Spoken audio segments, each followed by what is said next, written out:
Karena hari ini banyak sekali orang menceritakan bangsa dan kakeknya. Saya menceritakan bangsa dan kakek kami sendiri. Kalau kata Habib Rizik, karena yang ngajar ngaji orang Yaman. Kamu kan baru datang kemarin. Orang Hadramaut itu datang ke sini tahun 1000. NU galak kalau sudah mengganggu NKRI. Dulu kita berkawan baik sama Habib Rizik, tapi jadi lawan juga. Tiba-tiba Habib Rizik guru NU, jadi lawan juga. Orang sholat paling banyak Indonesia. Kita uji lapangan. Yang ditanam di Cina nggak tumbuh cuma segini aja nggak berkembang. Yang ditanam di Timur Tengah ribut. Tahun 1250 dunia dihancurkan oleh Mongolia. Pak Harto itu dipaksa tanda tangan perang laut sebagai sebuah perang yang tidak pernah terbayang sebelumnya, dimenangkan oleh pasukan utusannya yang namanya Menci, dipotong kuping. Satu-satunya bangsa yang pertama kali mampu menaklukkan Mongolia. Berbicara tentang perdagangan, kapal dagang kita terkenal paling besar. Makanya jangan bicara perang dengan anak-anak Nusantara, karena satu-satunya bangsa di dunia yang menang perang dengan merebut kemerdekaannya, satu-satunya yang ada di dunia hanya negara Indonesia. Assalamualaikum warahmatullahi wabarakatuh. Bismillahirrahmanirrahim. Bismillah, alhamdulillah. Wassalatu wassalamu ala rasulillah Sayyidina Muhammad bin Abdillah wa ala alihi wa ashabihi wa azwajihi wa dhurriyyatihi wa itratihi wa ahli baitihi wa man tabi'ahum bi ihsan ila yaumil qiyamah. Sedaya alim, sedaya ulama, para kiai, khususipun pengurus Jamaiyah Nahdlatul Ulama Bekasi, Kerap, Cikarang Barat, dan beberapa tamu undangan dari organisasi Islam yang lain, termasuk para pejabat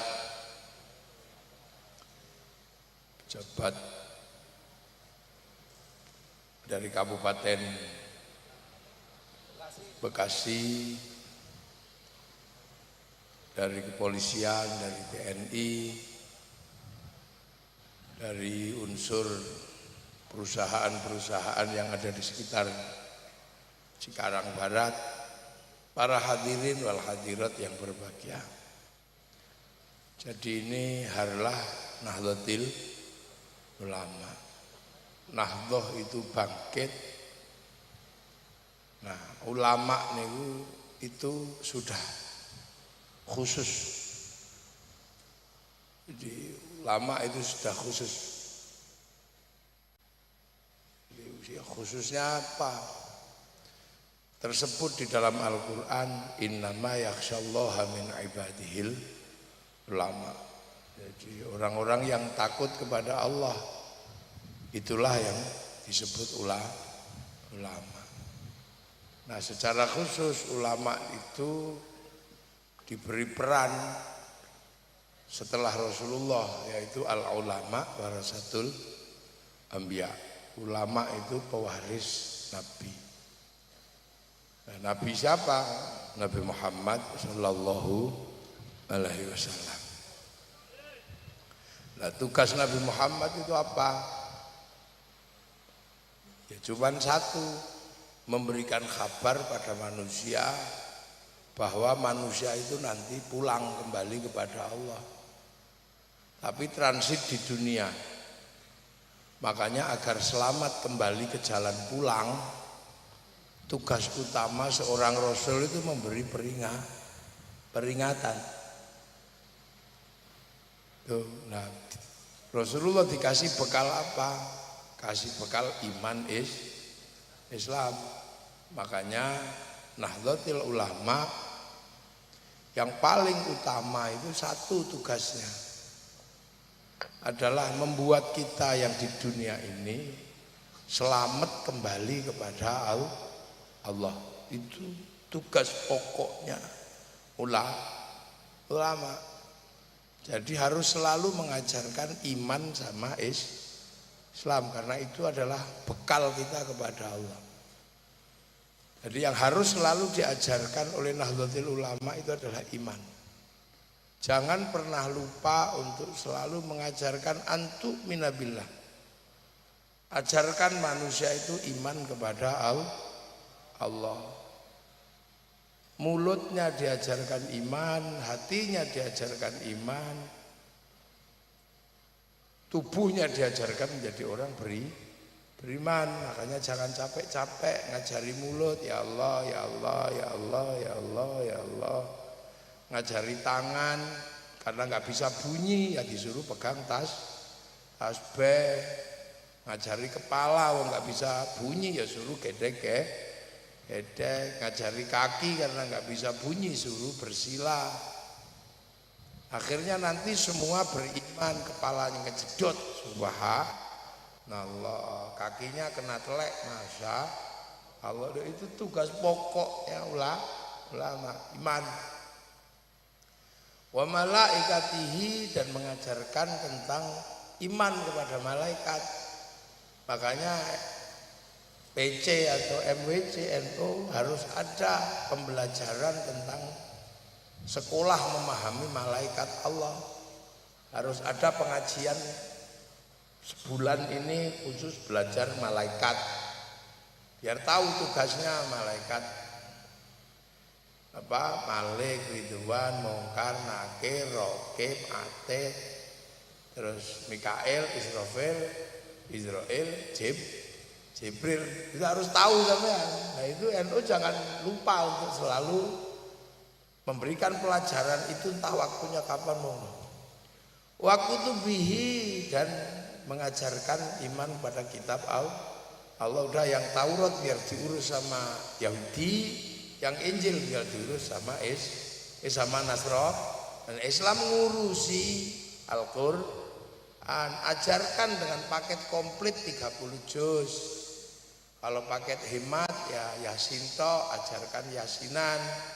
Kalau paket irit ya kulhu, ajarkan tahlil. Kalau paket super irit ya sudah, kalau dipanggil suaminya jawab nun, itu sudah nun. Harus diajarkan, itu tugas utama Nahdlatul Ulama. Wa rasulihi, dan kenalkan utusan Allah sebelum Nabi Muhammad. Makanya ajarkan lewat Aqidatul Awam misalnya. Adamun Idrisunu kunudu ma'soleh wa Ibrahimu kulun muttaba' Lutun wa Ismailu Ishaku kada Yaqubu Yusufu wa Ayyubu kada Syu'aibu Haruna wa Musa wal Yasa'dul Kifli Dawudu Sulaiman uttaba' Ilyasu Yunusu Zakaria Yahya Isa wa Toha Khodimun Da'goya. Itu ajarkan. Jangan sampai ketelisut sampean jadi pengurus NU lupa ngajarin yang pokok. Terus wal yaumil akhir, ajarkan tentang hari kiamat. Nah, cuman ya jangan dalam-dalam kayak yang lain. Ada yang sampai takut kiamat. Setiap hari, tiap bulan ngeramal kiamat.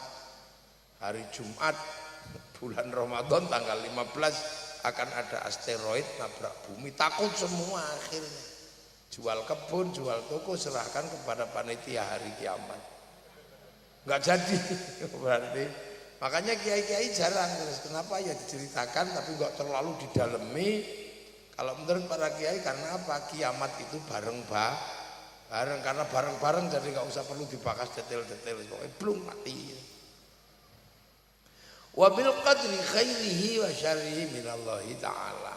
Takdir baik buruk ajarkan itu dari Allah. Misalnya mau ngaji kayak begini, tiba-tiba bannya kempes. Ya Allah, orang mau ngaji kok bannya kempes. Ajarkan bahwa ban kempes itu juga ditunggu oleh tukang tambal ban. Ya Allah, bar pengajian kok capek ngantuk, ditunggu sama tukang pijat, ngantuk ditunggu sama bakul kopi. Loh, ajarkan itu, anakku kok tiba-tiba lahir nggak bisa keluar. Nah, lahir nggak bisa keluar itu dia ditunggu sama dokter sesar. Jadi dunia ada ini yang kutubnya masing-masing. Nah itu harus diajarkan. Nahdlatul Ulama jangan lupa ngajarin itu. Yang kedua adalah Islam, ajarkan syahadat. Anta syahadat la ilaha illallah wa anna Muhammadar Rasulullah. Syahadat ajarkan. Maknanya, etikotnya. Terus yang kedua, wa tuqimus sholat, dan ajarkan tentang mendirikan sholat. Bagaimana sholat di atas kendaraan, kayak orang sini ini butuh diajarkan sholat di atas kendaraan biar nggak makso selalu cari masjid. Ajarkan ketika kepepet sampai nggak bisa sholat gara-gara nunggu masjid, padahal dia di tengah jalan nggak bisa kemana-mana, mobil ditinggal, sholat neng jalan, berarti dia nggak pernah diajarkan bagaimana sholat di atas kendaraan. Ada itu. Kalau kepepet bagaimana sholat jamak masih kepepet lagi, sholat jamak kosor. Bagaimana ajarkan sholat hormat waktu, ajak itu dinamika sholat, ajarkan semua. Jangan sampai Nahdlatul Ulama lupa ngajarkan sholat. Waktu dia zakatan, dan orang bisa selamat itu karena zakat. Ajarkan zakat mal, ajarkan zakat badan, ajarkan detailnya. Terus kemudian watasuma Ramadan, ajarkan bulan Ramadan itu gimana cara puasa yang benar. Karena kalau nggak diajarkan nanti puasa enggak, hari raya iya, ngecat rumah tapi enggak puasa. Kadang ya itu ajarkan. Wa tahujjal baiti man istata'a ilaihi sabila, ajarkan haji atau umroh. Jadi itu pelajaran dasar sekolahnya orang NU. Ini jangan-jangan ada yang belum bisa sholat, ada kan semangat NKRI tapi ora iso sholat dulu yo. Ojo ono ngoten niku. Lho la yo. NU itu tugasnya enggak. Ini demi bangsa dan negara, NKRI harga mati. Sing ora iso sembayang hitungane ora ngerti. Awelo. Begitu lah. Fatihah ora iso ngono kan ya. Lah NU itu punya tugas pokok 6 sama 5 itu pokok. Nah itulah dulu yang diajarkan oleh Rasulullah. Makanya karena itu kita bisa mengajar. Rasulullah juga nggak mudah ngajarin iman sama Islam. Makanya Rasulullah menyatakan Islam itu ja'a ghoriban wa sayaudu ghoriban. Islam itu asing. Nah sekolah pertama itu siapa yang ngajari? Ya Rasulullah di Mekah sana. Di Mekah sana ya biasa pro kontra, ada yang seneng, ada yang nggak seneng, ada yang ribut. Bahkan Rasulullah di Mekah aja nggak ada yang tahu karena asing kan. Maka Al-Quran menyebut Rasulullah di sana dengan sebutan wa kafa billahi syahida. Hanya Allah yang tahu tentang Rasul, memang Allah. Karena orang Mekah waktu itu nggak pernah kenal Nabi. Setelah ditinggal Nabi Ismail, Mekah itu kosong, nggak pernah ada nabinya. Makanya ketika Nabi diutus di Mekah, orang Mekah itu nggak kenal Nabi. Nabi itu apa? Ya udah contoh gampangnya di sinilah, karena sampean diajari tentang kiai, maka ketika saya datang ya disambut wong wis ngerti kiai. Ya fotokus, salaman, satu banser, macam-macam ini. Karena orang sini ngerti kiai, saya didudukkan di sana, kasih kopi, kasih larutan penyegar, kasih. Karena ngerti kiai. Nah coba kalau saya di daerah yang nggak ngerti kiai, misalnya ke pedalaman Irian gitu, yang nggak pernah ngerti kiai, ya saya nggak perlu minta pelayanan lebih, atau jangan-jangan malah saya dikira tim pemburu babi, ya nggak usah marah.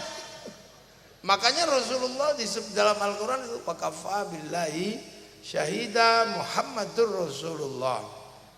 Sampai akhirnya Rasulullah itu punya teman yang disebut dalam Al-Quran walladzina ma'ahu, orang-orang yang hidup beserta Rasulullah, yaitu sahabat. Makanya sahabat itu ya Abu Bakar, Umar, Utsman, Ali. Karena orang Arab ya yang pertama kali, makanya nggak ada sahabat yang namanya Joni itu. Enggak ada, Joni enggak ada. Karena apa? Orang Arab. Nah, terus akhirnya konflik sama orang yang nggak mau terima. Asyidda walal kufar, kelahi sama orang kafir. Cuman yang kafir akhirnya masuk Islam. Akhirnya mu'allaf, terus rukun. Ruhama ubainahum, terus rukun, Islam jadi besar. Nah, setelah di sana ya masih di sana. Tarahum ruka'an sujadai yabtaguna fadlan minallah waridwanan simahum fi wujuhi min atharis sujud. Semua yang tadinya bermusuhan rukun dan tidak ada yang lain selain mencari ridho Allah. Maka Islam jadi besar, rukun ridho Allah. Nah, setelah itu Islam bergerak. Di situ digambarkan dzalika mathaluhum fit Taurat wa mathaluhum fil Injil kazar'in. Islam itu digambarkan dalam Taurat Injil seperti tanaman, makanya terus Islam bergerak ditanam ke beberapa negara. Ada yang ditanam ke Eropa. Yang nanam siapa? Tariq bin Ziyad. Ada yang ditanam ke Cina, berusaha nanam karena zar'in itu tanaman. Yang nanam di sana siapa? Sahabat Sa'ad bin Abi Waqqas. Ada yang bergerak ke Afrika, sahabat Bilal, sahabat Salman nanam di sana. Nah, akhirnya ditanam. Sampai akhirnya bergerak ditanam di Indonesia. Makanya ketika ditanam di sini di Jawa ada tembang lir ilir tandur. Jadi memang zar'in itu maknanya tanaman. Nah, semenjak itulah kita yang di Indonesia mengenal Rasulullah dan orang-orang yang membawa ajaran Islam lah. Siapa yang bawa ke sini? Para wali.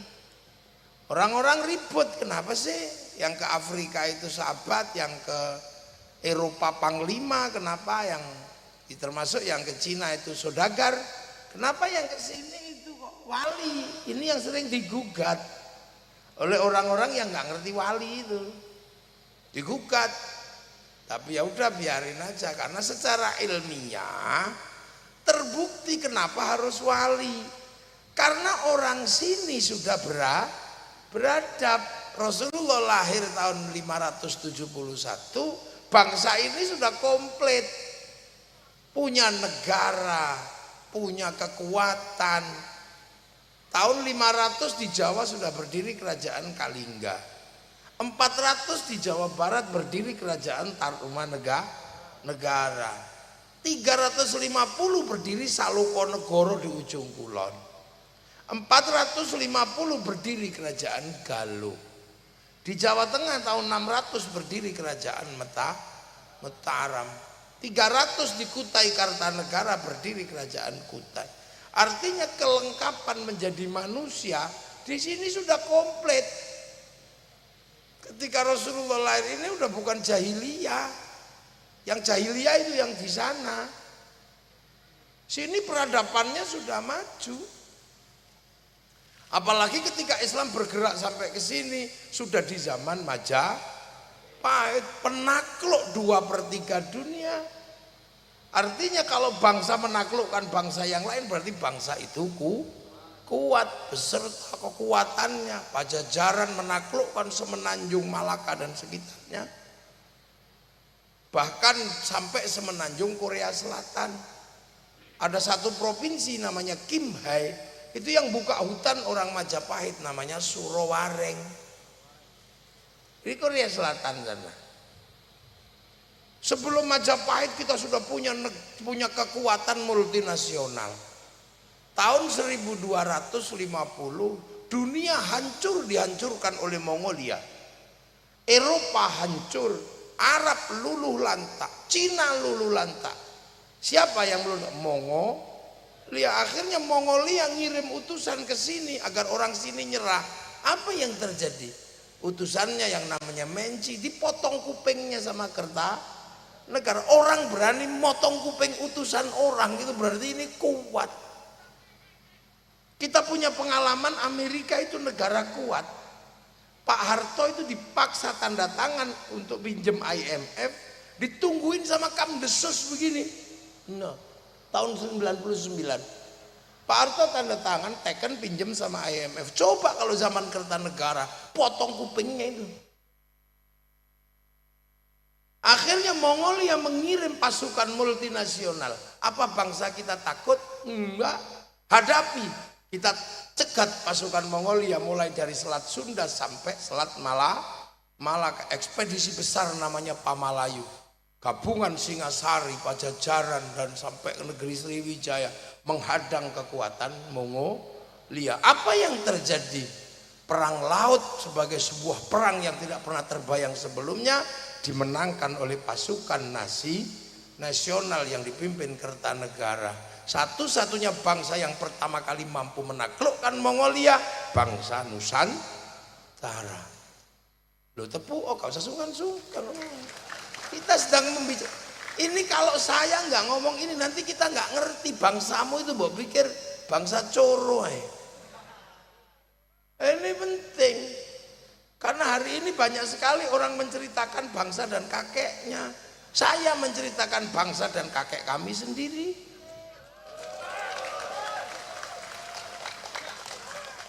Nah itu tahun segitu mengalahkan Mongolia. Makanya jangan bicara perang dengan anak-anak Nusantara, karena satu-satunya bangsa di dunia yang menang perang dengan merebut kemerdekaannya, satu-satunya yang ada di dunia hanya negara Indonesia. Satu-satunya negara yang merebut kemerdekaannya dengan perang hanya Indonesia. Jadi jangan kira kita ini bangsa kecil. Makanya orang-orang kalau sedang berbicara tentang bangsa, kita bisa mengimbangi kok. Orang Amerika, orang Eropa punya kisah cinta Romeo Juliet, orang Arab punya kisah cinta Kais Laila, orang Cina punya Sampai Intai. Kita juga punya dari Andi-Andi Lumut sampai Junjung Bui, kita komplit. Di sana punya Ibu Tiri Kejam dalam kisah Cinderella, kita punya bawang putih, bawang merah. Di sana ada orang kuat namanya Samson, kita punya orang kuat banyak sekali, ada Bandung Bondowoso, ada ya banyak. Sana punya binatang bisa ngomong, kura-kura ninja dan Tom and Jerry, kita punya kancil nyuriti. Apa ya kita punya? Jadi kita bangsa ini sudah bangsa yang sangat mandiri. Nah, hanya agamanya bukan Islam, agamanya Hindu sama Buddha, terutama mayoritas Hindu, dan Hindunya nggak main-main, bikin candi Prambanan. Orang kalau main-main dengan agama, langgarnya aja jelek. Orang kalau nggak serius beragama Islam, masjidnya jelek. Lah kalau bikin candi sampai segede Borobudur dan Prambanan, berarti orang sini paling serius beragama.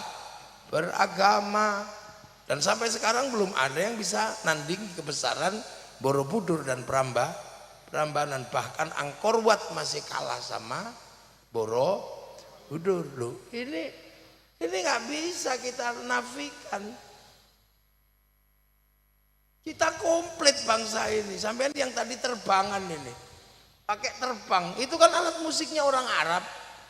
Kayu sama kulit itu, kayunya tinggal motong, kulitnya tinggal nempel. Gampang. Gitarnya Eropa gampang, kayu dibolongi kasih tali jadi. Orang Nusantara punya alat musik namanya gamelan, terbuat dari logam. Artinya hanya bangsa yang menguasai ilmu pertambangan maju dan penguasaan metalurgi yang mapan mampu membuat alat musik dari logam.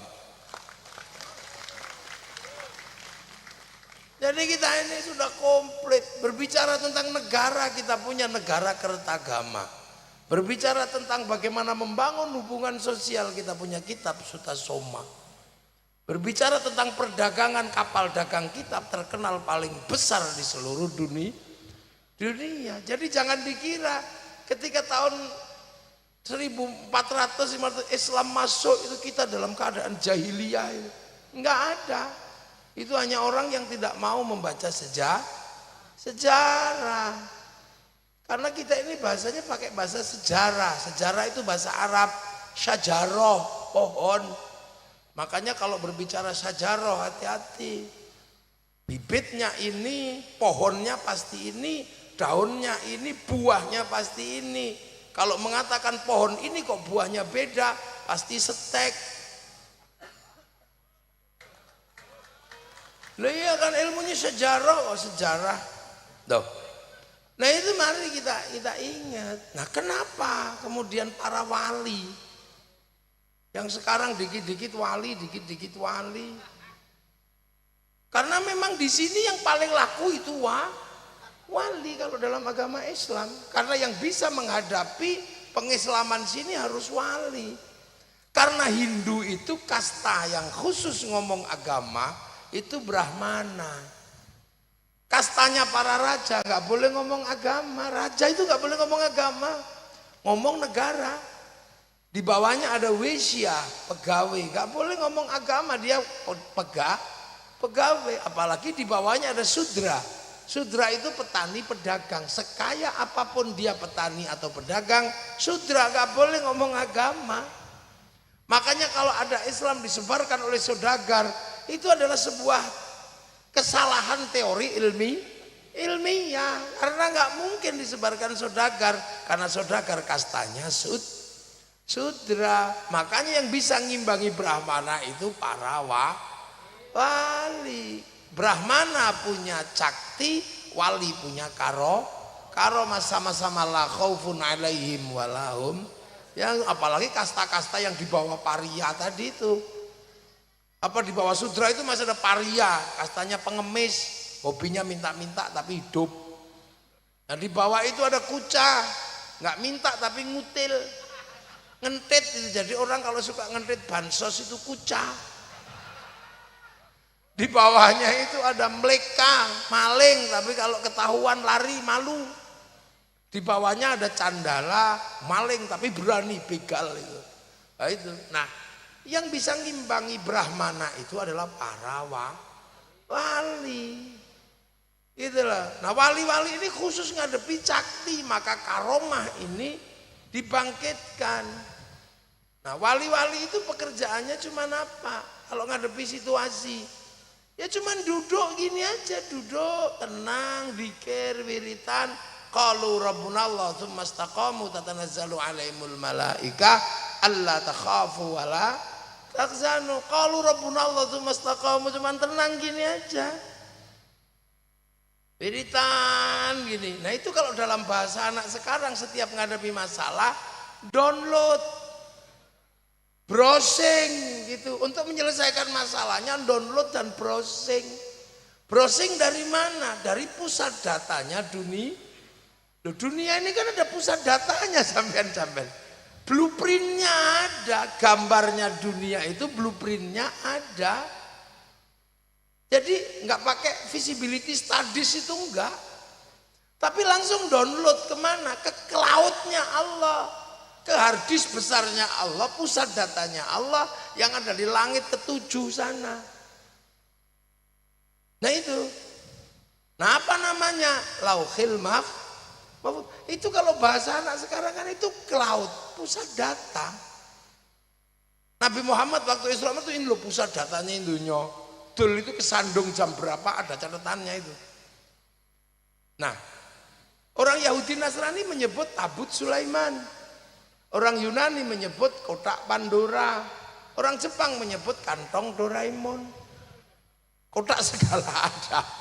Nah wali-wali itu download gini, makanya wali itu paketannya besar.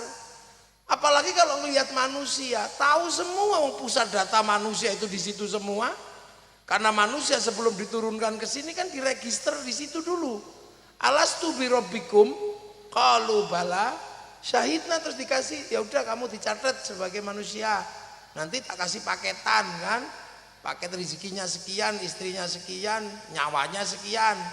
Makanya kalau paketannya habis ya kick, udah selesai. Fanfukhurruh terus diturunkan ke dunia membawa paketannya masing-masing. Makanya manusia itu sistem kerjanya kayak handphone. Handphone hidup karena ada kartunya. Kartu handphone itu bisa hidup karena terhubung dengan satelit. Yang ngelola satelit siapa? Provider. Provider punya paketan-paketan di situ, maka kartu bisa ngambil paketan dan paketan bisa dikirim antar kartu. Makanya bisa ngirim foto, ngirim gambar. Yang penting punya paket data. Kalau nggak punya cari wifi gratisan kan gitu. .co.id terus share it. Makanya kan setiap kartu itu karena terhubung dengan satelit dan pusat data, apapun yang dilakukan oleh kartu jejak digitalnya ada, wong catatannya di sana. Itu ya ada catatannya, bayar gitu. Bayar. Makanya kan sama dengan sistem kerjanya manusia. Karena roh manusia terdaftar di Lauhil Mahfuz, maka apapun yang dikerjakan oleh manusia catatannya ada. Gitu lah, manusia dikasih paketan dari sana, paket Al-Qur'an, bal huwa Qur'anun Majid fil Lauhil Mahfuz. Makanya Quran di dunia itu ada dua jenis. Satu jenis print out, satu jenis PDF.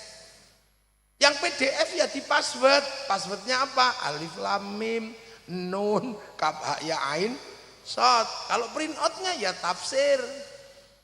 Makanya saya mau belajar tafsir apa belajar codingnya. Makanya ada coding huruf-huruf Al-Quran, algoritmanya ada, rumusnya abjadun hawazun. Kitabnya adalah Al-Awfaq Syamsul Ma'arif Mamba Usulul Hikmah.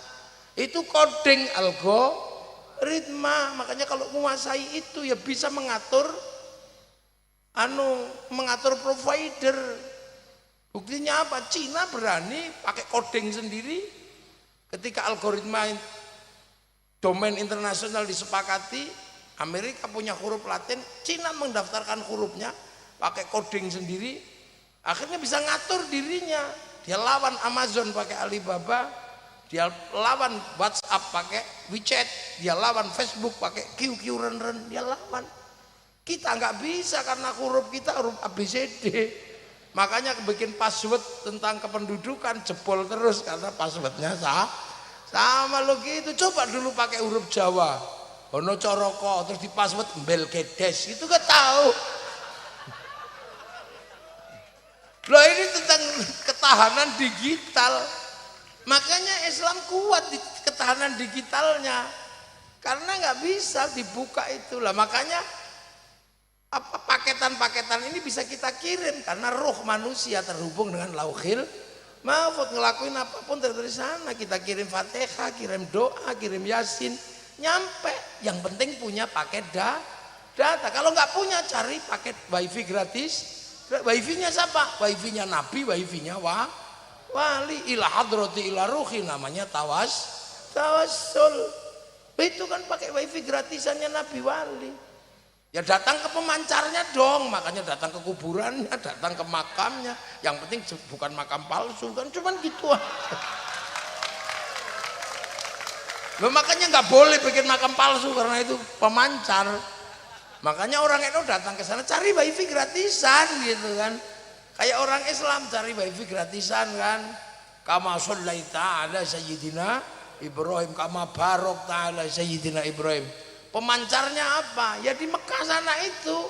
Satu di Baitul Ma'mur, satu di Mekah. Inna awwala baiti wudi'a lin-nasi lalladzi bi Bakkah mubarakah sana. Nah, Nabi Ibrahim nyari pemancar terus berdoa, Rabbana inni askantu min dzurriyyati biwadin ghairi dzi zar'in 'inda baitikal muharram Rabbana liyuqimus sholata faj'al afidatan minan nasi tahwi ilaihim warzuqhum minats tsamarati la'allahum yashkurun. Meninggalkan pemancar lokal namanya Makom Ibrahim cita kaki. Nabi Ismail meninggalkan Hijr Ismail Siti Hajar Sofa Marwah. Nah kalau kita bisa ke sana ya sana cari wifi sekaligus apa? Sekaligus ini cek barcode ke Hajar Aswad tidit kan gitu kalau bisa kerja gitu. Saya sering kalau ke Hajar Aswad itu paling gambarnya sesuk iki lambene sapa. Kalau nggak bisa situ ya cek barcode aja tidit dari jauh. Assalamualaikum tidit Rabbana atina tidit cuman gitu aja, itu kan cek barcode. Iya cek barcode tidit gitu. Itu kalau bisa ke sana, kalau nggak bisa ya online. Caranya apa? Fawalli wajhaka syatral masjidil haram. Ya online dari sini. Allah Akbar, online. Makanya karena online sinyalnya sering hilang gitu. Wow, ini wajah tuh wajah. Sudah manteng ini mancang frekuensi, nggak taunya sinyalnya hilang gara-gara melek. Oh, sarungnya bolong, hilang. Wow, wow. Ini wajah tuh wajah. Tiba-tiba ada ding ding bakso. Duh, ini karena memang online ini sinyalnya sering hilang, biasa. Allahu Akbar. Ini wajahnya tiba-tiba imamnya Bismillahirrahmanirrahim.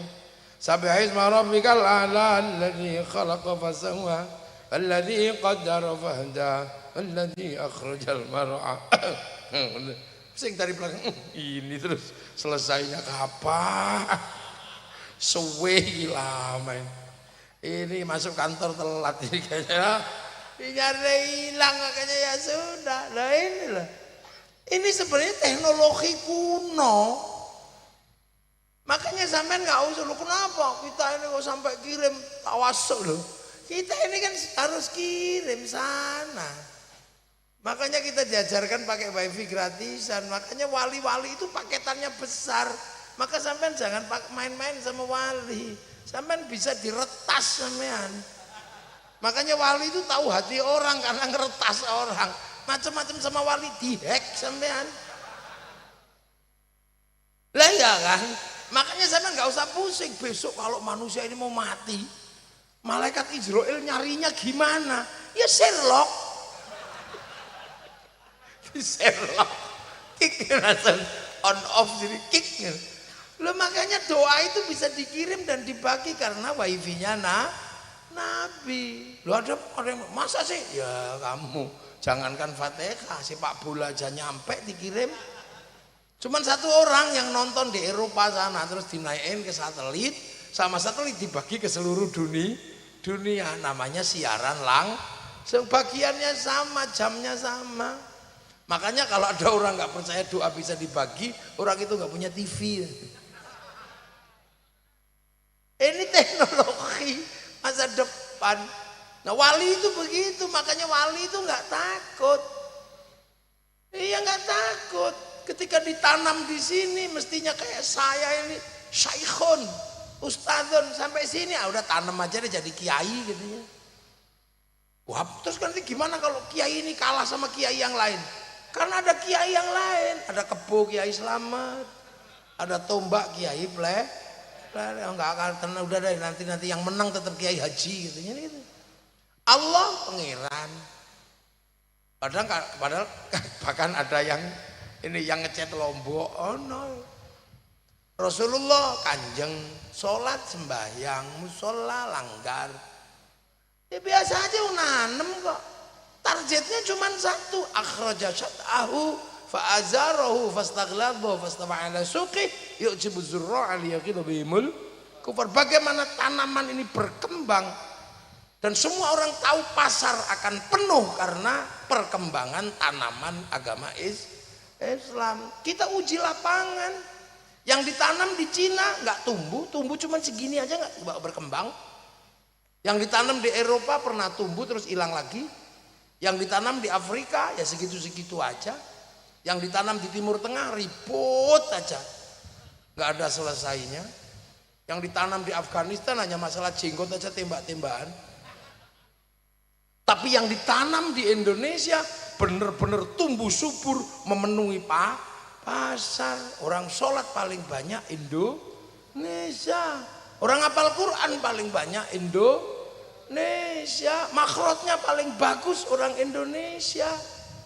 Kalau kata Habib Rizik, karena yang ngajar ngaji orang Yaman. Kamu kan baru datang kemarin. Orang Hadramaut itu datang ke sini tahun 1850-an. Islam masuk tahun 1400, sudah diajari ngaji.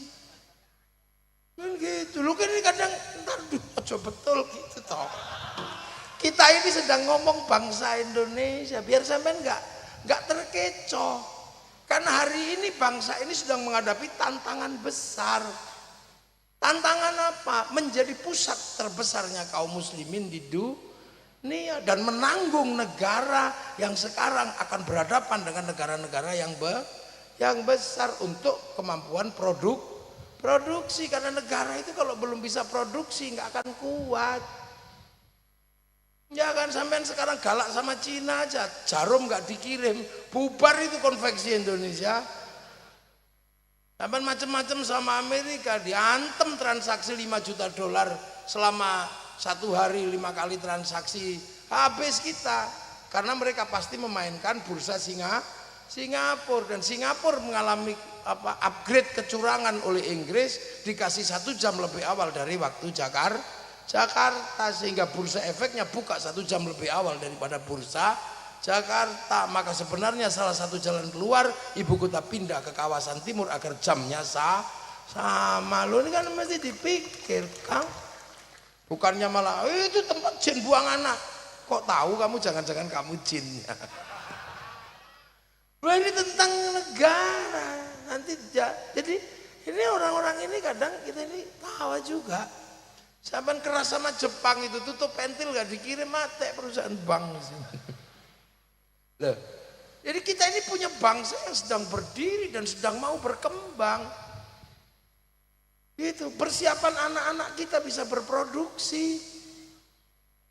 Nah, produksi itu hubungannya sama konsumsi.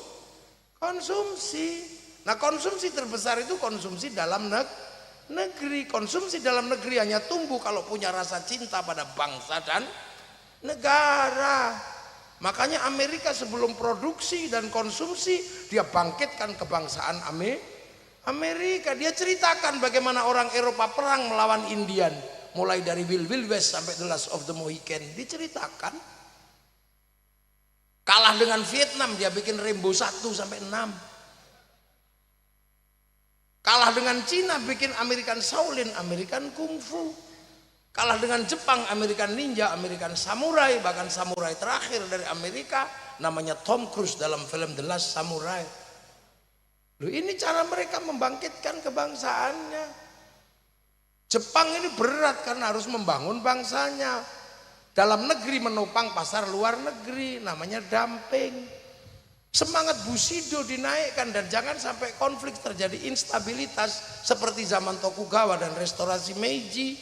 Anak-anak kecil di sana diajarkan membangun negara, dibikinkan film sederhana, kasih judul Samurai X dengan tokohnya Rurouni Kenshin.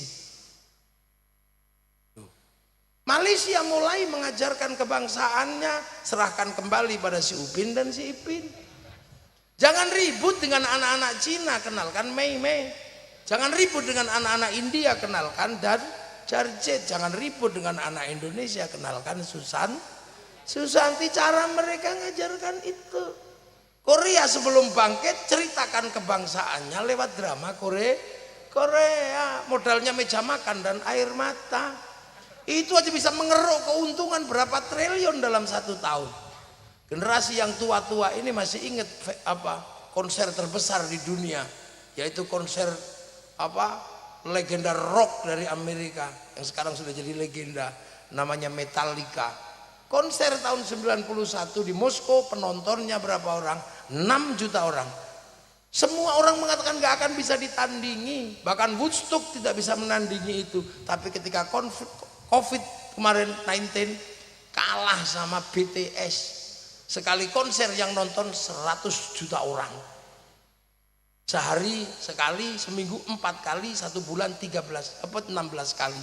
Saya hitung selama 1 tahun pemasukan ke Korea Selatan lewat BTS 2.500 triliun. Nah, ayo, lo ini negara, wong Jawa BK mesti tak ajak mikir ke depan biar gak ribut ya. Ben ora ribut masalah kantong cingkrang, masalah jenggot, masalah ngene. Ayo, kita pikir maju ke depan. Kita ngomongin bangsa. Ya, gitu lah. Jadi kita ini jadi sekarang yang paling gede. Makanya kiblat kebangsaan kita jangan digeser kemana-mana. 46 sampai 48 kita kebingungan karena apa? Zaman Bung Karno siapa? Hitler mati. Ketika Hitler jatuh tiba-tiba Amerika sama Soviet pecah konflik. Terus kita sebagai negara kecil diminta kamu ikut Amerika apa ikut Soviet? Ntar dulu. Kata Bung Karno non-blok. Terus cara membangun bangsa ini gimana kalau non-blok? Apa kita mau menduplikasi model Eropa? Enggak, salah asuhan. Novelnya ada. Apakah kan mau kita bangun dengan cara Arab? Enggak, di bawah lindungan Ka'bah. Apa mau kita bangun dengan cara Belanda? Enggak, tenggelamnya kapal Van der Wijk. Apa mau kita bangun dengan murni cara Indonesia? Apa yang ditulis Siti Nurba? Ya, ini cara pandang bangsa. Jadi masa depan kebangsaan ini sedang dipersiapkan. Makanya kiblat kita jangan digeser kemana-mana. Jangan digeser dulu ke Yaman, jangan digeser dulu kemana. Kita coba lurus dengan cara Indonesia kalau mau bangkit. Apa yang kita miliki, kita bangkitkan. Jangan digeser ke negara-negara yang lain dulu, itu jahat namanya. Kita dipaksa menjadi orang lain sampai kemudian bangsa kita nggak bisa bangkit. Gitu, akhirnya apa? Sego santen nggak laku, yang laku akhirnya apa? Nasi biryani, kacau nanti. Kita punyanya ayam dipaksa beleh kambing, nggak jalan. Loh, ini penting untuk apa? Belajar bangsa. Dan kita nggak mungkin model Korea Utara kan, yang menutup diri, nggak bisa. Apa kita model Myanmar? Nggak bisa. Kita akan dengan cara Indonesia. Maka harus kembali kepada real-real Indonesia. Cina dulu berani mengambil resiko. Bahkan Tuhan pun dijadikan gurauan di Cina ketika Tuhan bagi orang Cina ngerepotkan. Gitu. Tuhan larang judi, dia bikin dewa judi. Tuhan larang mabuk, dia bikin dewa mabuk. Kalau Tuhan sudah terlalu berkuasa, mutlak, dinaiki sun gokong kayangannya, Tuhan yang ngungsi. Itu cara mereka untuk independen karena merasa diintimidasi oleh agama. Lah di sini kemarin kita sudah berusaha kan, agama mengintimidasi orang dengan berbagai caranya, tapi Nahdlatul Ulama konsisten dengan Islam Nusantara. Bagaimana kita nggak diintimidasi? Pegang akik diintimidasi musyrik. Beda jenggot diintimidasi bom. Iya kan? Baru pegang ayam diintimidasi bid'ah. Udah serem itu. Cuman beda Allah Akbar. Tidak sunnah. Kita tiba-tiba diintimidasi oleh orang yang nggak tahu itu orang dari mana. Akhirnya Nahdlatul Ulama melawan semua intimidasi, konsisten dengan Islam Nusantara. Yang akhirnya gara-gara Islam Nusantara semuanya dibalikkan gini dengan pelan-pelan. Ya resikonya yang nggak Nusantara, ya rungkat.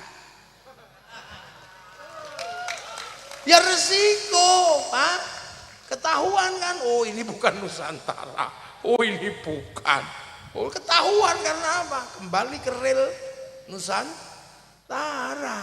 Nah itu kalau kembali ke situ, kembali ke sistemnya para wali.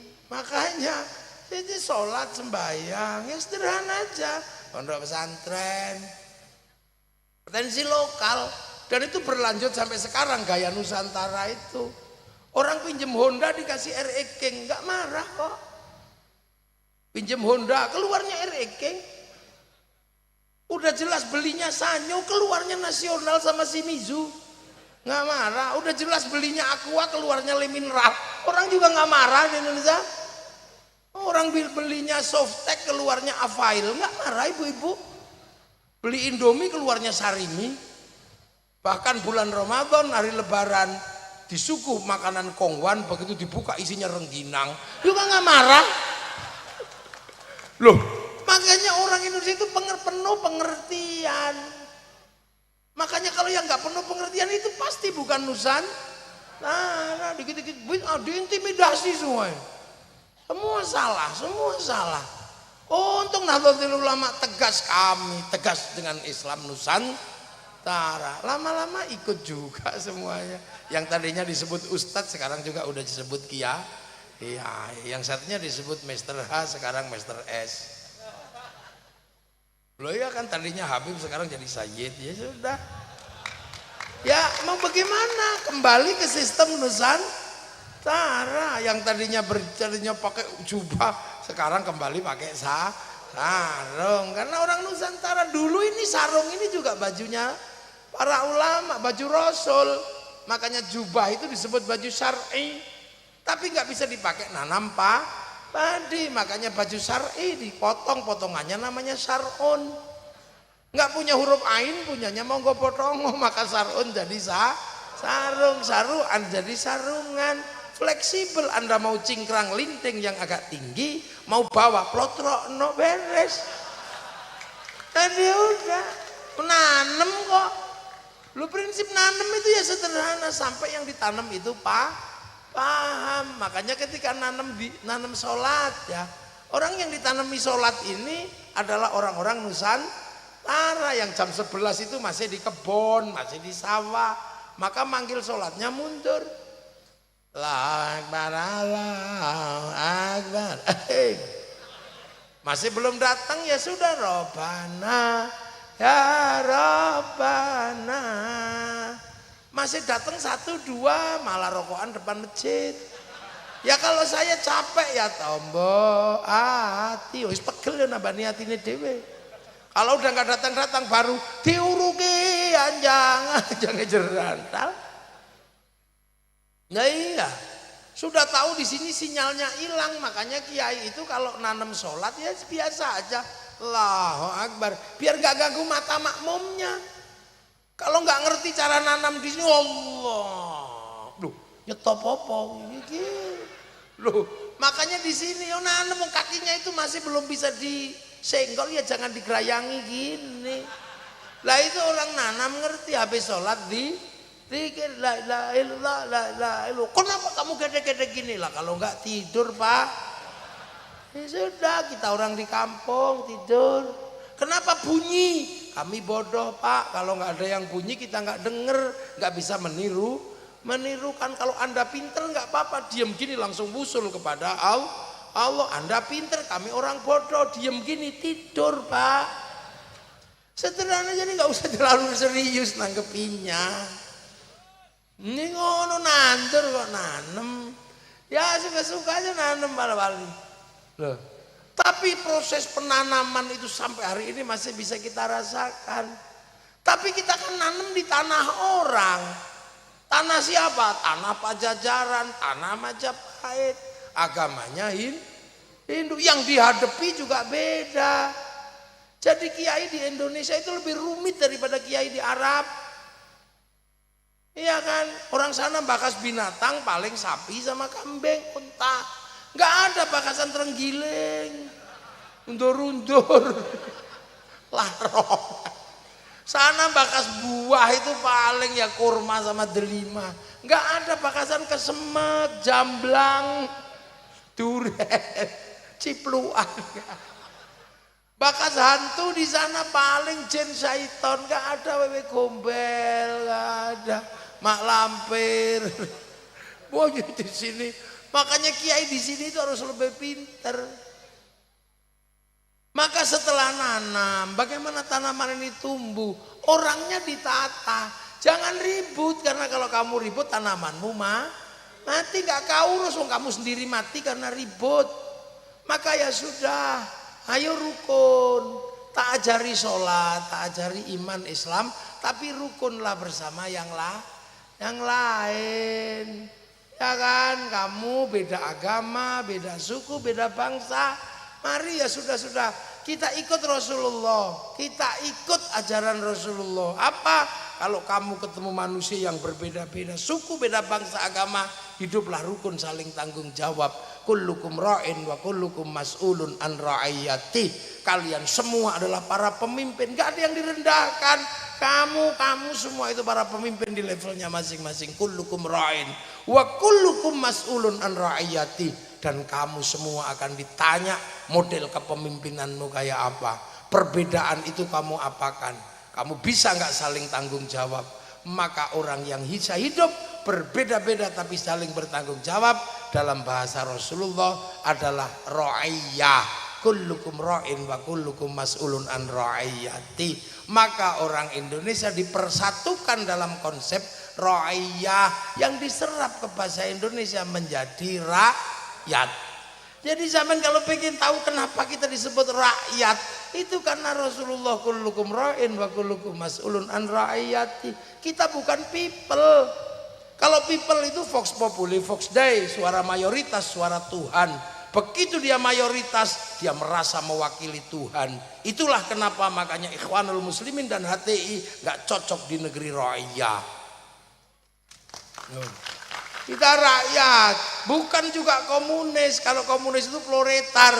Begitu dia kuat diktator proletariat. Kita ra'iyah, berbeda-beda suku, bangsa, agama, tapi saling tanggung jawab, bisa mimpin dan bisa dipimpin. Dan satu-satunya bangsa muslim dunia yang mayoritas yang bisa menggunakan kalimat ra'iyah untuk menata warga bangsanya hanya muslim Indonesia.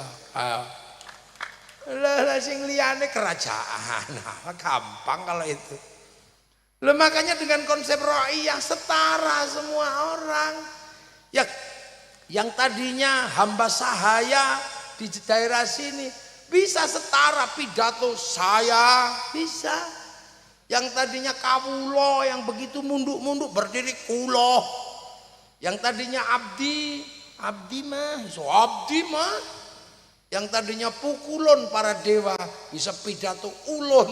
Akhirnya semua setara. Perbedaan suku, perbedaan bangsa, perbedaan agama disetarakan dalam konsep hidup raya. Caranya Rasulullah itu.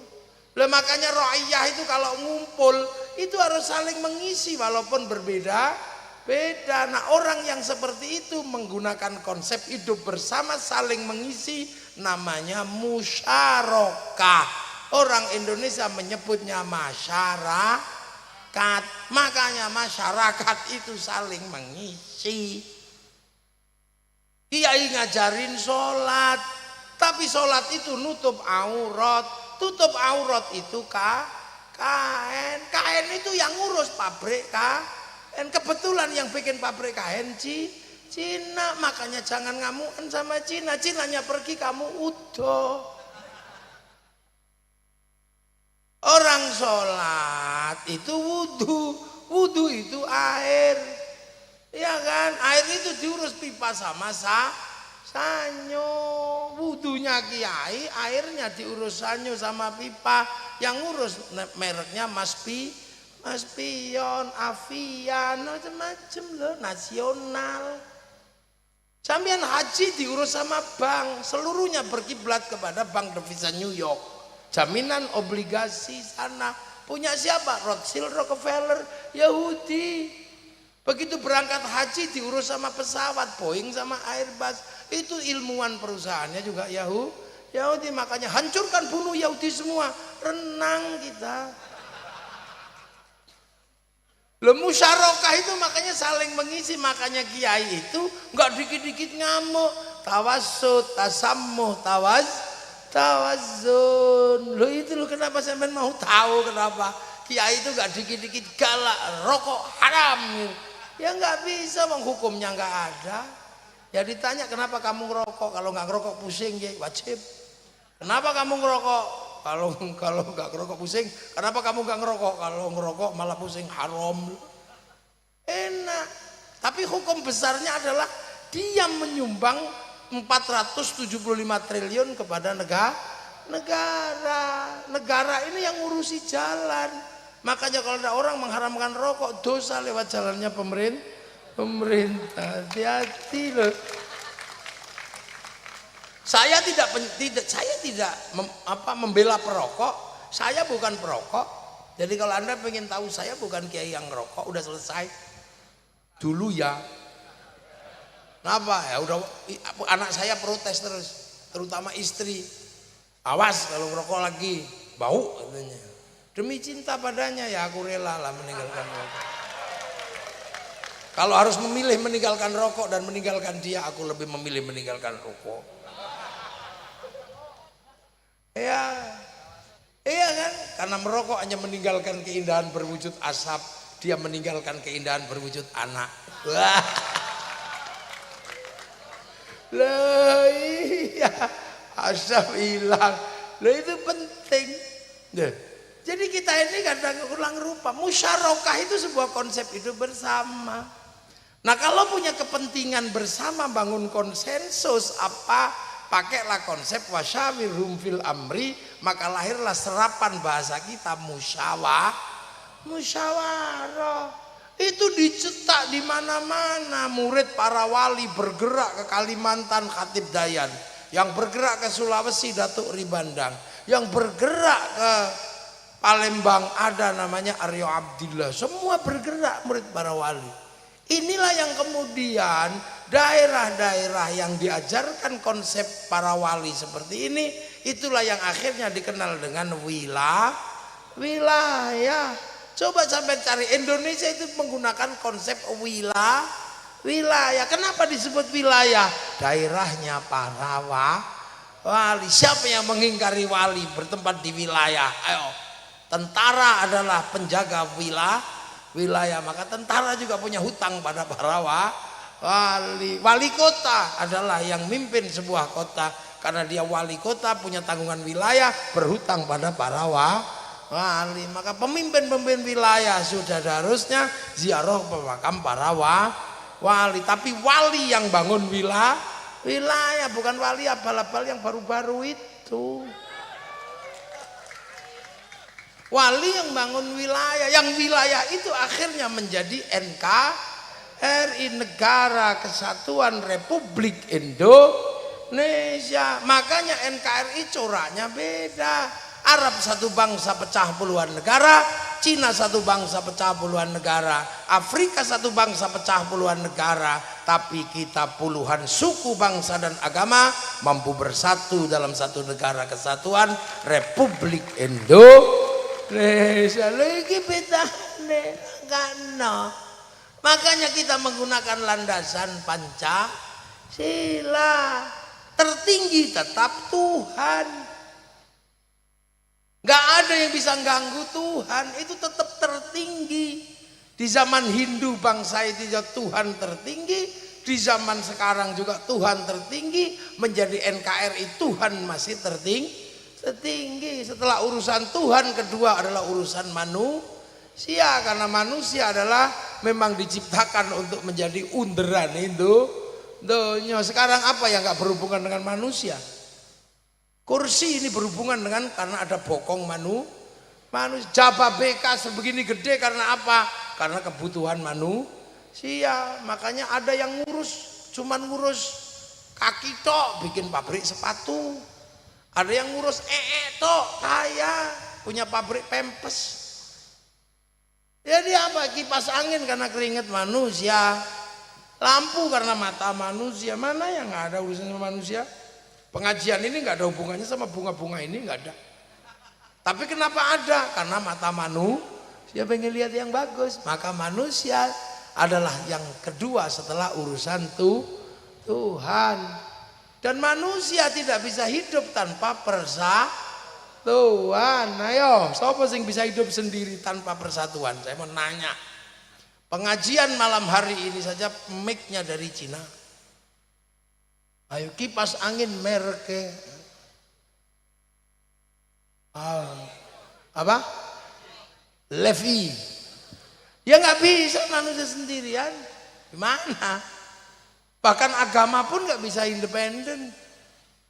Mayuridillahu bihi khairan yufaqihu fiddin. Siapa yang dikehendaki menjadi baik oleh Allah dikasih ngerti urusan agama. Lah khairan di situ nakirah, maknanya khairan kamilan, kebaikan yang sempurna. Baik sempurna bukan milik manusia, baik sempurna milik Allah. Kalau manusia baik pasti nggak sempurna. Contoh pengajian ini baik apa enggak? Kalau pengajian ini baik, yang paling baik siapa? Ya kiainya. Pastilah saya yang paling baik. Kalau pengajian ini baik, saya yang paling baik. Tapi saya nggak boleh ngaku paling baik karena saya terlihat baik di sini karena diundang panitia. Kalau nggak diundang panitia ya saya nggak kelihatan di sini. Mungkin yang terlihat yang lain lagi. Jadi saya kalau sudah begitu harus nyerah bahwa panitia adalah yang baik. Tapi kalau dibandingkan baik saya apa baik panitia? Ya kata panitia baik panitia. Kalau katanya baik saya, kalau saya nggak datang pengajianmu jelek. Lu baik itu baru 2 udah ribut kok. Apalagi kalau sampean di sini ikut-ikutan kami yang baik ya. Lah kenapa? Mau datang. Lah kalau ini nggak ada yang datang, ini bukan pengajian, cek sound. Oh ini loh Pak Rahmat ini berkali-kali ke rumah ini. Oh ini saya nggak percaya pertamanya kalau beliau itu adalah orang di kompleks ini, karena masa sih ini nggak meyakinkan kata saya. Nggak tahunya beneran tadi itu. Oh orang sini beneran, saya mampir ke rumahnya. Ke rumah, oh beneran orang sini. Pikirlah karena ke rumahnya gua nggak pakai jas, nggak pakai apa. Lutuk gitu kan. Tapi ini yang membuat saya terlihat baik di sini. Jadi baik itu nggak pernah berdiri sendiri. Kata tukang sound yang baik ya saya kiai. Loh kok bisa? Soundnya tak matiin bubar udah. Tukang bikin tenda, tukang bikin ini apa panggung. Itu ya mereka ini yang bilang saya yang baik kiai. Kalau nggak tak bikinan itu udah jelek sekali. Padahal biasanya yang ngeset panggung gini ya sholatnya nggak terlalu rajin. Duh, ini nggak bisa, mau bilang gimana? Makanya manusia itu nggak bisa baik pun nggak bisa independen. Makanya manusia itu butuh persatuan, nggak bisa. Sampai hidup kok mengatakan aku urip pijan, nggak bisa. Kecuali ada hujan mangapo itu pas minum bisa. Ini minum aja ada sedotan bikinan Cino, tuh. Ayo apa? Makanya jangan sok-sokan. Nah, persatuan itu hanya bisa terjadi kalau manusia setara. Agamanya apa, sukunya apa, manusia setara di hadapan Allah. Nah, memandang kesetaraan itu nggak mudah. Yang bisa menata kesetaraan adalah konsep ra'iyah. Makanya kesetaraan hanya terjadi ketika ada kerakyatan. Tapi memandang hati dengan penuh kelapangan tentang perbedaan itu juga nggak mudah. Butuh hati yang luas, yang penuh pancaran ketuhanan. Hati seperti itu disebut hati yang penuh hikmah. Makanya kerakyatan hanya bisa dipimpin oleh hikmah. Makanya orang yang bikin KPRB itu suruh mimpin nggak bisa, bang, mereka nggak punya hikmah. Ayo hancur kok, nggak bisa, dia nggak bisa mimpin. Nggak boleh orang kayak gini karena hikmahnya tidak punya lah. Rakyat kok dipimpin orang nggak punya hikmah, ya nggak jalan. Maka kerakyatan hanya bisa dipimpin hikmah. Itu pun butuh kebijaksanaan. Jadi Bupati Bekasi misalnya asalnya dari Jababeka sini, yang diurus cuman kampung sini aja, itu namanya bijak sini. Ya walaupun gubernur Jawa Barat asalnya Purwakarta, ya harus ngurus Bekasi, ngurus mana, itu bijaksana. Kalau nanti Pak Deddy Mulyadi cuma ngurus Purwakarta, itu namanya bijak sini.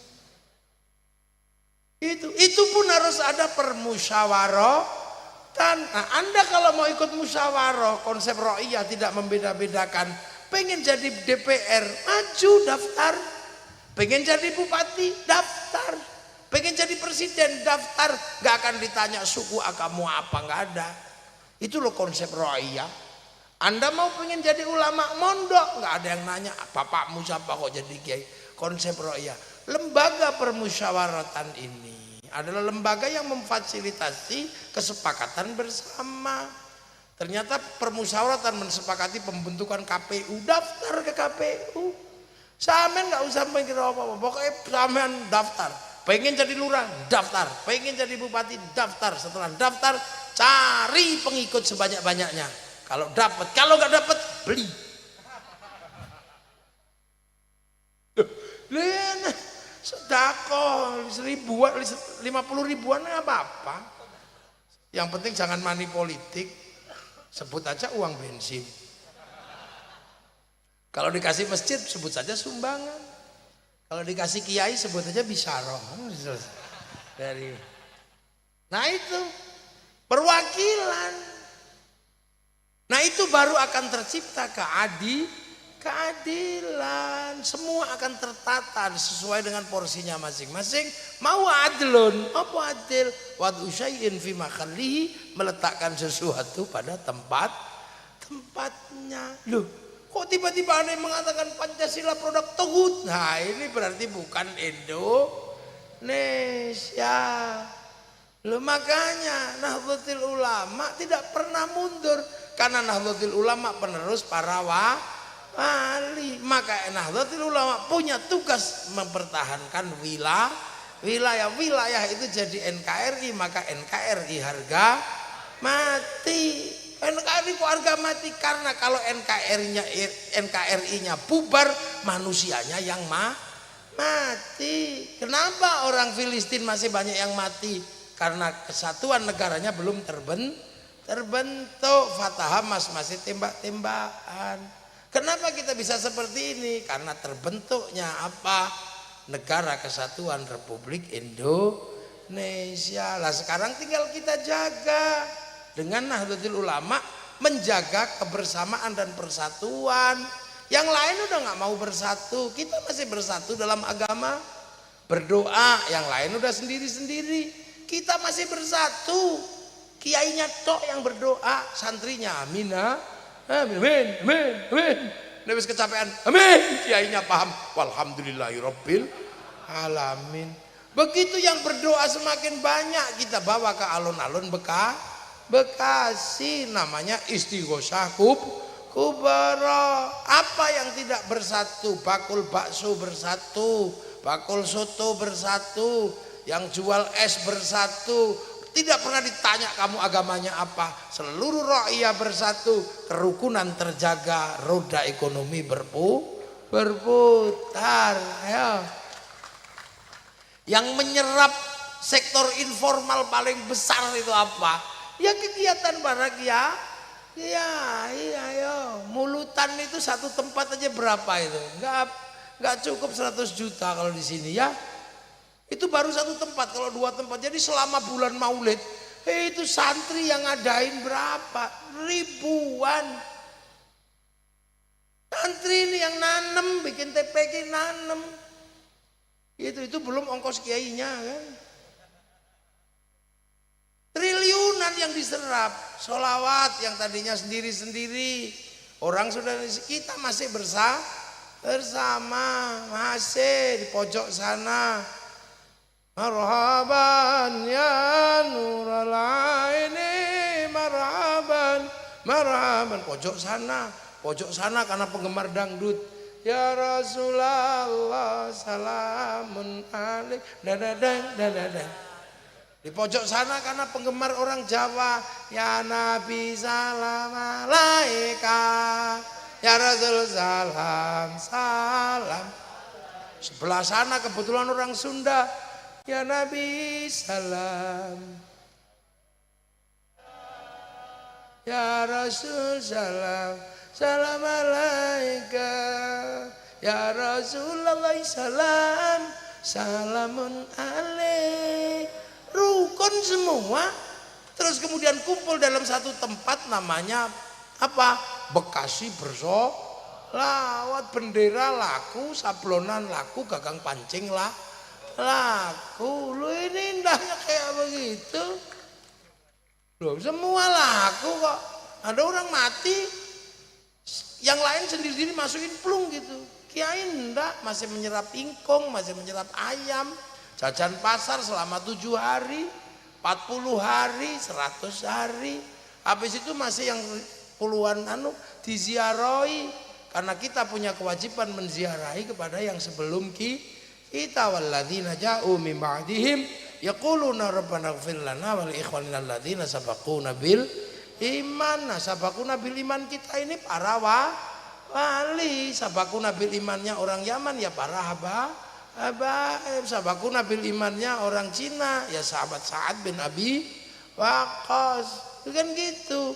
Beda-beda sabaquna bil iman. Makanya kita punya tahlil, sana punya rotib kan gitu. Makanya ketika rotib yang disebut ya para habaib, ketika tahlil yang disebut ya para kiai Jawa. Nah itu. Itu kan sabakuna bil iman. Orang-orang yang sudah mendahului kita ini masuk golongan sabilillah, orang-orang yang berjuang di jalan Allah. Nah, orang-orang ini tidak mati. La taqulu lima yuqtalu fi sabilillahi amwat bal ahyaun. Jangan kau sebut orang-orang yang meninggal di jalan Allah itu mati. Mereka masih hidup, walakin la yash'urun. Karena mereka masih hidup, jangan kau ganti makamnya. Jangan kau ganti namanya. Gak boleh karena masih hidup orangnya, cuman kita nggak tahu. Makanya kita datangi kuburannya. Akhirnya apa? Bis pariwisata lah laku. Orang jual nasi di makam wali lah laku, jual apa tasbih laku, bahkan copet bisa hidup di situ. Terus zikir di situ, semua laku loh. Enak kita ini masih punya konsep Tuhan, yang lain udah sendiri-sendiri. Makanya ketika bangsa negara menghadapi tantangan, kita selalu punya konsep melawan bersama-sama. Awas bahaya Syiah. Kita cuma mengatakan, lah Syiah apa? Lagunya Haddad Alwi itu Syiah, Umi. Itu aja kok Syiah. Kan gitu. Akhirnya kita kalau di Indonesia itu kamu dikit-dikit Syiah, ada yang lebih serem. Lagu indung-indung. Aduh Siti Aisyah mandi di kali rambutnya basah, tidak sembahyang, tidak puasa, di dalam kubur mendapat siksa. Kok pakai nama Siti Aisyah itu kenapa? Ya itu bukan Siti Aisyah istri Rasulullah, Siti Aisyah orang Cikarang. Gitu aja jadi. Akhirnya cair lagi gak jadi. Awas ini bendera tauhid. Adalah bendera Hizbut Tahrir. Kamu kalau anti ini anti tauhid, anti la ilaha illallah. Ya enggak, wong kami tahlilan ya tetap la ilaha illallah. Lo kamu kalau ini anti lain enggak, kami anti bendera PKI Palu Arit. Tapi kalau pergi ke sawah tetap pakai arit, pergi nukang tetap pakai palu. Selesai kok. Bahkan ketika negara menghadapi apa social distansi yang namanya COVID, kiai yang diminta, kiai tolong kiai jangan disuruh Jumatan. Kiainya cocok, besok gak Jumatan, oke berhenti mantannya. Nggak sama kamu. Tolong kiai jelaskan corona, kiai kok disuruh jelaskan corona. Ya nggak ngerti, akhirnya kiainya ya dengan segala kemampuannya. Saudara-saudara, ini zaman akhir, dosa manusia di zaman teknologi digital itu ada dua, dosa mulut sama dosa tangan. Mulut bisa ngomong apa saja, tangan bisa buka apa saja. Maka Allah mengadab tangan dan mulut. Mulut pakai masker, tangan pakai hand sanitizer. Betul, betul. Padahal kiai ini ngarang. Setiap hari ketemu, akhirnya tenang. Hanya Indonesia menyelesaikan COVID tanpa kekerasan. Karena ada kiai, ada ruang publik untuk mengedukasi umat. Coba kalau kiai ini mogok, Suriah hancur, Libya hancur, Afghanistan hancur. Sini terorisnya mati ditembak polisi lah ini. Jadi jangan dikira diam-diam kita menjaga itu komplit. Menjaga diniyah, menjaga wataniyah, menjaga basyariyah, komplit kita ini. Jadi jangan dikira. Makanya NU ya itu gayanya begini dari dulu. Makanya kalau ada langgar diurusi NU pasti gak ribut dengan yang lain. Itu karena konsepnya nanam kazarin, maka NU itu nanam pelan-pelan. Tapi ada yang gak suka nanam. Datangnya langsung pas prasmanan, ada. Minta berkat yang paling gede, ya pusing lah kita. Nggak pernah nanem, ngajar TPQ enggak, jadi guru enggak. Tapi setiap prasmanan datang duluan, ada kayak begitu. Biayanya paling mahal lagi kan. Ya NU lama-lama pinter juga akhirnya. Dipikir orang NU nggak ada yang pinter juga. Tahu akhirnya, oh ini cuman pengen panen doang. Dan hari ini kita membuktikan Nahdlatul Ulama dengan berbagai dinamikanya menjadi organisasi Islam terbesar di dunia. Ayo, coba. Ini baru model begini. Coba kalau nanti NU tiba-tiba kemudian menjadi kekuatan ekonomi. Siapa yang bisa ngelawan? Kenapa Bank Devisa New York punyanya Rothschild itu besar? Karena dulu mereka bikin DAU, dana abadi umat. Kalau NU sekarang tiba-tiba nanti akan ada gerakan membangun ekonomi umat dengan bikin DAU, dana abadi umat. Siapa yang bisa ngelawan? Ayo. 120 juta, 1 juta per kepala dalam 1 tahun, 120 triliun. Kalau 10 juta, 120 triliun kali 10 bikin 10 kali. Siapa yang bisa ngelawan? Berapa itu? 1.200 triliun. Siapa yang ngelawan? Itu nanti saat yang muda-muda ini sudah bisa menjadi pemimpin. Karena apa? Kita juga sudah tenang karena negara ini bisa produksi dan bisa konsumsi. Makanya tantangan besar sekarang Nusantara ini tantangan besar. Karena pasar terbesar dunia hari ini masih tetap Indonesia. Jangan lain-lain sampean. Ya, makanya saya minta itu kalau dalam bahasa Mbah Wahab, manuk glathik cucuke abang, aja manuk glathik cucuke biru. Nek manuk glathik cucuke biru bar dilantik terus turu. Nek manuk glathik cucuke abang bar dilantik terus berjuang. Lah itu makanya NU enak ketemu dengan ini ya rukun. Tapi kalau sudah ganggu NKRI, NU galak. Iya, NU galak kalau sudah mengganggu NKRI. Dulu kita berkawan baik sama Habib Rizik, tapi begitu apa dikit-dikit anti NKRI membela ISIS dilawan sama NU. Tiba-tiba Habib Rizik gurune NU, ya dilawan juga. Ya nggak boleh gitu. Habib Rizik kok jadi idolane NU kapan itu? Habib Rizik gurune kapan aja ngulang ora tahu. Duh. Jadi kita ini jangan gitu. Kenapa kita berkawan siapapun kalau sudah ngomong bahasa bangsa dan negara? Berkawan. Temen semua.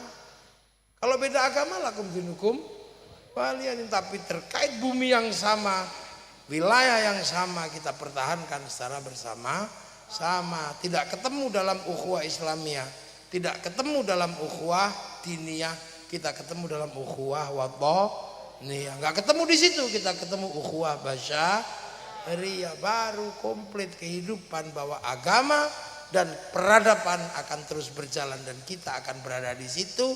Kita bukan sebagai penonton, tapi kita akan hadir menjadi bagian dari perubahan sejarah. Assalamualaikum warahmatullahi wabarakatuh.